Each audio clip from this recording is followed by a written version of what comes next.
It is certainly a very beautiful picture if you take a look down there behind me. Not such a pleasant outlook though if you're having to commute into work this morning. Let me introduce you to Andy, who's from the RAC. He can give us some helpful hints on how to get around in the snow. Good morning to you, Andy. Morning. First of all, I imagine you and your colleagues have been extremely busy. Yeah, absolutely.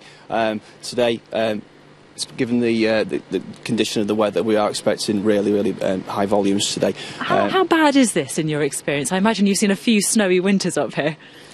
Yes, it is quite bad in general. The journey in this morning has been quite bad. I came over the tops over the motorway and it was down 10 miles per hour today. In fact, I think we can show the viewers some pictures that we took this morning of the M62, and it certainly doesn't look like it was very much fun. It wasn't good. If you're going to be out and about in your car, if you really have to make that journey, what kind of things can you do to make sure your journey is better and certainly safer?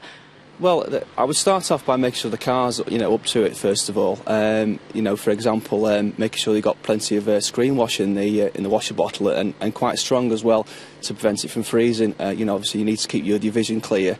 Need to clear the screen properly, and also check the wipers as well.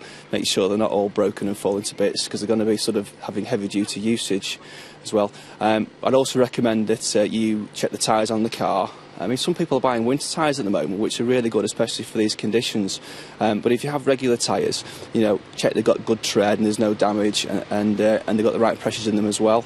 And what about once you get out and about? I don't mind admitting that I got into an interesting situation this morning as I drove to work. When you're in that awful place where your tyres are spinning, you can't get any traction, you're just stuck on the ice and the snow, what should you do at that point? Well, it is very difficult. You do sometimes see a lot of people revving the engine like you wouldn't believe, and that absolutely does not get you anywhere at all. It's usually better to put the car into slightly higher gear, but not rev it as much, because obviously that can cause problems with your clutch as well, and just let it sort of chug out of the way.